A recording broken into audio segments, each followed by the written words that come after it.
Aimee Marsh, Head of Recruitment at Living Ascot. Welcome to the Rebel Agent podcast. Thank you so much for having me. Another Scouser. I can't believe that there aren't direct flights from John Lennon to DXB. That would be amazing if there was. You're mates with Richard Branson, can't you? Yeah, I know. He needs to pull his finger out, get the flights to Liverpool Get that sorted. Yeah, we'll get into Virgin in a moment or two, but would you like to just sort of introduce yourself and then we'll take it from there? So I'm Aimee, I'm 29, was born in Liverpool, come from a little village called Rainhill, which is just on the outskirts of Liverpool. But yeah, that's about it. And you came over to Dubai. So you did, 6 or 7 years with Virgin? Yeah. Came over to Dubai in 2021, was that? Yes. So it was just after, during lockdowns, really, wasn't it? It was the height of COVID. I had to get a letter to be able to fly out here. So yeah, it was a pretty weird time. And then your first job was with Thatcher? Yes. Yeah. Where you were working as initially a real estate agent. Yeah, so done the job, know it inside and out. I was agent for 10 months, working in Arabian ranches, done rentals. But yeah, I loved being an agent. It was great fun, yeah. Yeah, we were chatting earlier, weren't we? And you said it went well for you. Yeah, I really enjoyed it. But you were encouraged to move across to Better Homes initially? So I kept getting a call from the head of recruitment at the time, Amelia. She called me like 3-4 times. And how did she know you? From LinkedIn. From LinkedIn. She called me, said, do you want to come across? And I was like, and ahhing. And by like the third call, I thought, do you know what? I'll go meet with her and see what. Have a coffee. Yeah, have a coffee, see what's what. And yeah, absolutely loved the company. Obviously, it's a real legacy company in Dubai. Absolutely. So it's like, do you know what? It'd be really good for me to be a part of such an established company in the market. So yeah, I ended up signing my life away with an offer letter, and yeah. Yeah. And you worked your way up, didn't you? Because you had, although you stayed in recruitment, you had a few different roles. Yeah. At Better Homes. Yeah, so I went in as a recruitment consultant for the first year, and then got promoted to senior, and then after senior got promoted to recruitment manager. So yeah, I worked my way up the ranks. Yeah, congratulations on the way your career's going. Yeah. And then from that you moved across to Living Ascot, which is all part of the same group. It's all part of Sencorp, isn't it? Yeah. But you were kind of headhunted by the MD there, is that right? Yeah. I mean, I was working alongside Living Ascot for quite a while I was at Better Homes, and then I just loved Living Ascot. I thought this company, the culture, the people, and the plans that are set out for Living Ascot, I thought, you know what, I really want to be a part of that growth. So yeah, I spoke to Rick, and he said, yeah, if that's what you want to do, then let's make it happen. Yeah. The branding is, you say you like it, but the branding is so strong, isn't it? I think for sort of luxury branding and just branding in general, it's probably as strong as anybody in Dubai. Look at the website, you mentioned Rick there. Was he an influence on getting the T-Rocks, very similar, because he's ex-Foxtons. Yeah. And they're famous for their minis, aren't they? Yeah. Was he an influence on that, do you think? So Better Homes have a fleet of T-Rocks as well. I didn't realise so that. They have a fleet of T-Rocks. So we ended up getting a fleet of 20 at Living Ascot. Just painted a different colour, different logo. Black, and we've got like a beigey colour with the logo on the side, and we've got some more on order. So yeah, we're making our stamp in the market and definitely getting more out on the roads. Yeah. And so when you moved to Living Ascot, how long were they sort of trying to poach you from Better Homes? I'd probably say like a month or so. Yeah, I think there was a couple of conversations that were had, and just decided to make that move. Yeah. That's really cool. And then we were talking earlier, and you were talking about webinars, and so you did your first webinar recently. Yeah, so we planned to do a webinar within the space of a week. It was so quick. It was my very first webinar, so I was quite nervous. I felt like I was stepping out my comfort zone quite a bit. But yeah, I was on the webinar for 2 hours. I was speaking to multiple people from the UK, give them a real insight to the journey of coming from the UK, what it's like, the truth and nothing but the truth about real estate, like the good times, the tough times, deals going through, deals falling through. I went through kind of like moving to Dubai, like accommodation, car hire, getting a phone sim, like the full nitty gritty of what it takes to make that move, and also what it takes to come into real estate. So yeah, give them the full perspective on what it's like. Yeah, and do you sort of, when people come over, do you help them with accommodation at all, or just give advice, or how does that work? Yeah, so we do give a lot of advice and guidance, like areas to look at, websites to look on, some buildings to look at.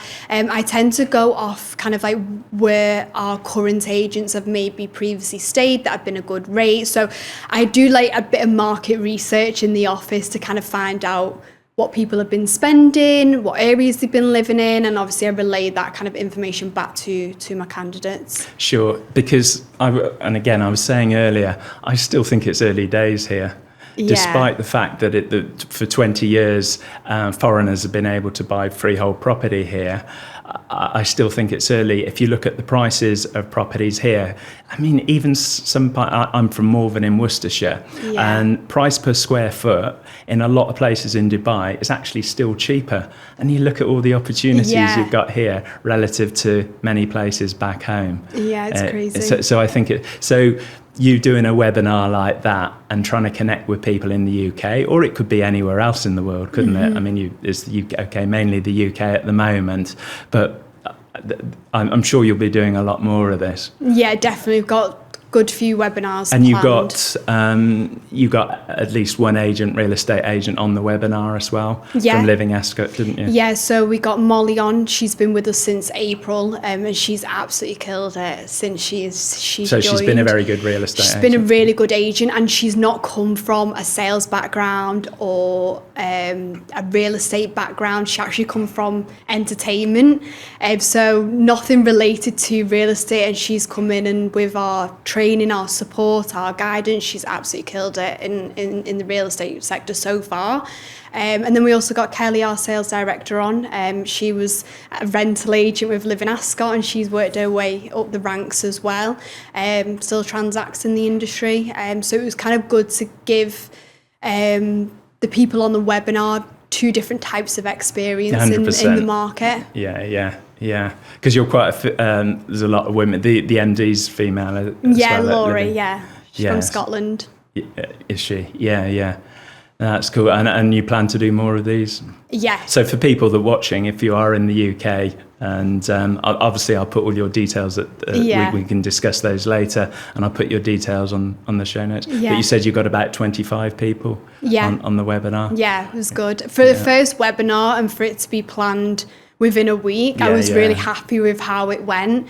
And you'll just make the next one better, won't you? 100%. It's all about growing and learning from each time that you do it. And it's about kind of planning on what to do next and how to do it, like the structure of it, maybe different types of information we can give. So for the very first webinar, I was really proud of myself, stepped out my comfort zone, got stuck into it. And once I was kind of on it, I was like really enjoying it. I was do you know what? I can do this. It's fine. The next one will be a lot easier. Yeah. And how long did you do it for? 2 hours. 2 hours? Yeah. I actually did it on a Saturday, just because we felt that... You obviously did get into it. Yeah, we felt like more people would probably have the time to join, and maybe not in work so much. So we hosted it on a Saturday. Went into the office and sat there for 2 hours telling everyone how amazing Dubai is, real estate, the processes. So it was great fun. And then what about the other side? You've got the people in the UK that are coming on this web. What are you looking for in terms of what do you want from them? What's your ideal candidate? So to be honest, we don't always look for people with sales experience. Of course, that is a bonus. People that have worked in property before, bonus, but we mainly look for people's personality, their drive, their ambition. Are they money motivated? Because we can teach everything else, but what we can't teach is drive and ambition. So having a good, strong work ethic, people that are confident, people skills, communication skills, and that always doesn't come from people with sales backgrounds. Like I said, Molly, she was from the entertainment background, completely different to real estate. And she's absolutely killed it. So it's not always about people that have got sales skills. We can develop people, and that's our main focus at Living Ascot, is growing and developing people. Sure. And then if they are coming over from the UK, presumably you say to them, you need some savings behind you. Yeah. And what sort of figure do you give them? So anyone that's going into rentals, we say a minimum of 8,000 pounds. Yeah, £8,000. And then anyone that's so it's about 40,000 dirhams. Yeah, and then anyone that's going into sales, I say kind of maybe like 14 to 15 minimum £1,000. Just to have that extra financial stability behind them. But we do provide financial planners that will give them kind of like the rough average of cost of living. So we'll give them the rough average cost of accommodation, car hire, general living allowances, phone sims, like petrol. So we have a full financial planner. Into detail. Yeah, just so people know what to expect. I think if people haven't been to Dubai before, they don't know what to expect. Whereas if I can provide this financial planner and say, this is a rough average, but try and stick within this budget. For anyone that's new coming out, I would say don't be spending more than £2,000 per month as a whole. And if you need to stay in because the temptation for people when they come out here is to party, isn't it? Is to have a good time. Yeah. And it's trying to keep that. So you still got to do that. I get it, but you've got to keep a lid on that, haven't you, up to a point in the early days? Yeah, 100%. I think the first 6 months in real estate is the hardest 6 months that new people will go through. They will deal with deals going through, deals falling through, different situations that they have to try and manage. And I would say you need to put more hours in than anything in that first 6 months, because that first 6 months will shape your career in real estate. I would say after a year, then that's when things start to fall in place. But real estate's a marathon, it's not a sprint. You have to be very patient, very resilient, and kind of keep the end goal in focus, because obviously sometimes people do come out here and they think they're going to be a millionaire overnight. I wish it was true. They've watched the TV programs. Yeah, Dubai selling Sunset, Dubai Hustle, but it's tough. Because your partner was on that, wasn't he was. He was on Dubai Hustle. Yeah, but yeah, brilliant. It's quite funny. It's quite funny watching it. Yeah, seeing it back. Yeah. Yeah. And I presume it portrays. I've never seen it, actually, I have to admit. Yeah. Because you can't see it here easily, can you? No. You have to be in the UK to see it on the iPlayer. So I have tried to watch it, but I presume he came across quite well. Yeah, he did. He did come across really well. Did it help with sales for him? I don't actually know if it helped too much with sales, but I think his presence, or like people knowing who he is. Like sometimes we go out for dinner on a weekend, or we've been places and people that we don't know come up to him and like, oh he's my God, celebrity. Yeah, you're off to Dubai Hustle. And I just find it quite funny because he's such a normal guy. But yeah, he has had quite a few people come up to him saying, oh, you're off to Dubai Hustle. So it's quite funny. Yeah, it's an ego boost, isn't it? Yeah. It must have been, I remember watching a Luke Remington podcast, and he was saying we did think long and hard about, letting the cameras in, because it could go different. It might not have worked as well as it did, I guess. But no, I think it was a really good watch, and I think they did kind of portray the tough side in real estate as well. Yeah. Like there was times where like some of the agents were crying, and because the like deals were falling through and stuff. And I think that is more of a realistic view on real estate, rather than selling Sunset and they're waltzing around these $1 million houses and stuff. And so you're realistic with these people. You tell them 100%. How it's going to be, and you tell them in pounds to bring have savings of sort of £8,000 to £14,000. And do most of those people borrow that money, or in some cases, borrow that money from back home? And I always kind of tell people to save up. If you don't have the savings now, then now's not the right time for you. Give yourself some time, save up as much money. I don't agree with getting loans out or anything like that to come into Dubai real estate, because that's a real kind of spiral. I always kind of say to people, if they haven't got the funds now, get to work, save up as much money as you can. These are people's life savings, and that's something that I definitely think Living Ascot take into consideration when it comes to hiring people. Like, we don't focus on the numbers of people we're getting in. It's not a bums on seats environment. We're very much focused on the growth and development of each individual person. So yeah, we're not focused on headcount. We're more focused on. Are you saying some agencies people. are focused on headcount a bit? Sorry, carry on.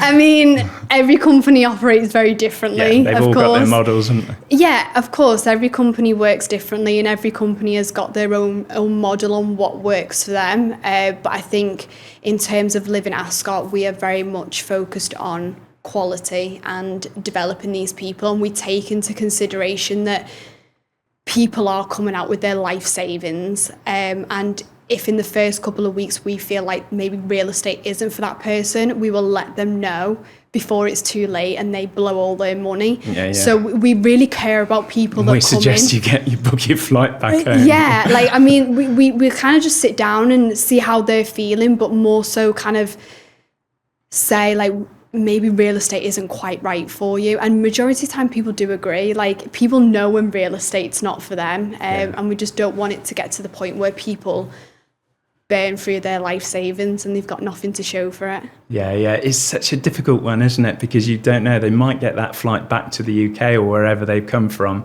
but a couple of weeks later they might have sold a property on the farm and be set up for the next 5 years. It's really tough, but eventually a decision has to be made in some cases. Yeah. And is it you that sits down with them to sort of have that conversation if it does have to be had? No, more so like our sales directors. I do like check-ins with my new recruits, so they'll do a week in training, week on the sales floor, and then that Monday after I will have a one-to-one with my candidates, see how they're getting on, if they're enjoying it, if they like their area, any kind of feedback, any support that I can give them, and then I will do another check-in with them at around 5 to 6 weeks. Again, see how they're getting on, if they're enjoying it. So even though I've recruited them from the UK, my job doesn't stop there. Like, I still want to be supportive and let them know that I am still here. So these like weekly check-ins or check-ins every couple of weeks, I think is really crucial and beneficial, because I've been with them on that journey of getting them out to Dubai. You feel partly responsible. 100%. I feel very responsible for people that I do bring out to Dubai, and I always want to make sure that they're happy, or if they have any concerns, or if they need any support, whether that's on a weekend, if they need to know anything, like, I'm always available no matter what. Yeah. And what percentage of the candidates that you take on come from the UK compared with they're already here in Dubai? I would probably say like 70% UK, 30% Dubai. So you're doing those on video call? You're doing video call, right? A lot of Zoom calls. So I do we do an initial call just to see how they are on the phone, kind of run through the basics. Then I'll get them on a Zoom interview. I'll do a Zoom interview with them, and then if successful through that first interview stage, I'll get them to meet with the manager. So a manager will have a Zoom video call with them as well. A sales manager. Yeah.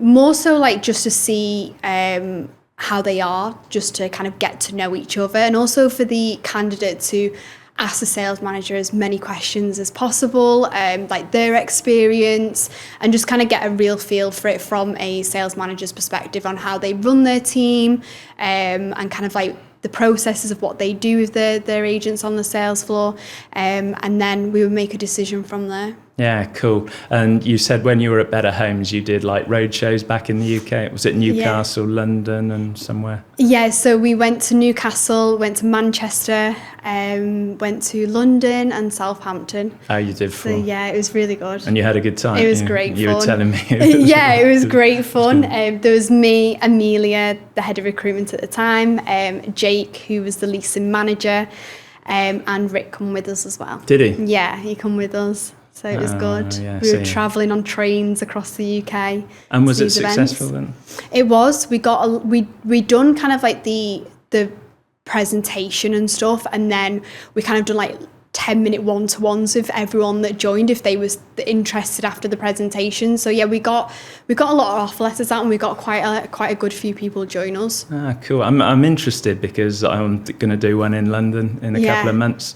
So I have to pick your brains more on that. Yeah, it's great fun. Would you do with Living Ascot? Would you do it with them as well, do you think? Yeah, definitely. I think that's something definitely in future plans. Carry on with the webinars for now, with the video calls, and then look to, because it's quite good fun going back to the UK. I know we criticise the UK, but it is quite good fun going back and talking, because it's just great to talk about Dubai, isn't it? Yeah, and a lot of people are so interested in they're Dubai. Fascinated, aren't they? They're so fascinated with Dubai, and I think from a recruitment perspective, it's actually nice to meet these people face to face rather than kind of like over a video call. But yeah, it was good fun. I enjoyed it. Yeah, there's a lot of worse things that you could be recruiting for, isn't there? I know. Yeah. So that's all good. Talk to me about Virgin and the 7 years you had there. So I always wanted to be cabin crew from probably like the age of 12, 13. Really? Yeah, it was, my auntie was cabin crew as well for, I can't think, was it Thompson's maybe? Yeah. Yeah, it was Thompson's back in the day. Yeah. Like they did package holidays. Yeah, she was cabin crew for them for like 15 years. Wow. And I always seen her like jetting off, going here, going there. So yeah, about 12, 13, really wanted to kind of be cabin crew. Finished school, went to college, done travel and tourism at college where I got a diploma. Right course to do. Yeah, at the time. And then I actually went on to a cabin crew course at the same college. It was at St Helens College. And I was in the cabin crew course for about 7 months, and then I got offered the job at Virgin. Brilliant. Well, how did you feel? I was ecstatic. If you were 12 when you first wanted to go, yeah, and then your dream comes true. Oh my God, and you know you're going to be travelling the world. 100%. And I think Virgin was always an airline that I wanted to work for. The red uniforms, like it just felt like really glamorous. The job isn't glamorous, let me tell you, but yeah, it was. Well, some of it is. Some of it is, but yeah, it was tough in the sense of like jet lag, all the traveling, but yeah, I had the most amazing years of my life. Fantastic to do that at the right age and get all those experiences. Yeah. What was your longest sort of stopovers when you would stay? So we'd do anything from 24 hours up to a week. Right. Yeah. A week. That's a week's holiday. Yeah. Paid for by Virgin. 3 weeks holiday, and we were meeting like so many different crew and so many different people. But yeah, Virgin Atlantic was definitely the best years of my life. I visited countries that I never ever dreamed of visiting, experienced things that never ever thought I would do in my life. But it was amazing. And what was Branson like? It was lovely. Obviously, as I mentioned before, I was part of the promotional team at Virgin, so I used to kind of do like a lot of events, and we got Seattle as a new route, so they flew me out to Seattle with a couple of other girls as like the promotional team, and Richard threw a big party in Seattle to obviously celebrate that this is the new route, and that's the first time that I met him. Really, really nice guy, very quiet but really nice guy. Yeah, and you chatted to him? Yeah, had a good conversation with him. But yeah, I basically just told him how much I loved Virgin Atlantic.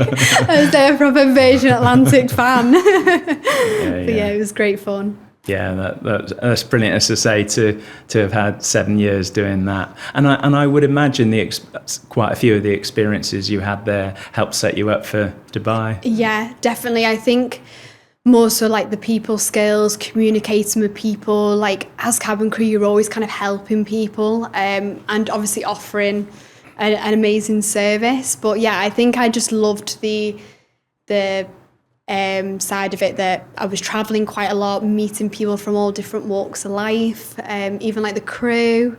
There's times when I'd do a night flight and we'd sit in the back galley with a cup of tea and putting the world to rights, and yeah, it was great fun. Shame it was just a cup of tea, but I suppose it's got to be. Yeah, it was good. And then coming out here, I bet you mix with quite a few Emirates cabin crew, don't you, socially? Yeah, I mean, there's quite a few Virgin girls out here. Oh, is there? Yeah, so quite a few of them, obviously when we got made redundant at Virgin during COVID, there's quite a couple that actually come out here. So yeah, it's quite funny to see people at Virgin to then come out to Dubai, like on the same path as me. That's brilliant. I mean, career's working out so well, both with Virgin and now in Dubai.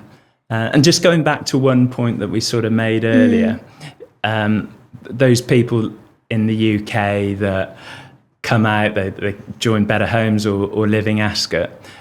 One of the things I recommend is just come out here for a holiday for a week or something like that. It's not that expensive. You can get a flight, get a hotel, great hotel for £40-50 a night, whatever, and just experience it. I think quite a few people that I've spoke to have actually done that, and then some people have just got on that flight, never been to Dubai before, and just kind of just moved here, which I think is very bold. Because when you were at Virgin, you flew out here, didn't you? It was one of the routes. Yeah, it was my preference. Right. Yeah. So I used to come out to Dubai probably like 2-3 times a month maybe, and then Virgin actually stopped flying to Dubai. Oh yeah.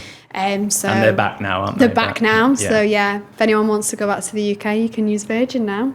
Yeah, although it is just London, isn't it? At the moment? I wonder if they'll add other airports on. Hopefully. Maybe. Yeah. Okay. What about the future? You've just bought your first property with your partner, is that right? Yeah.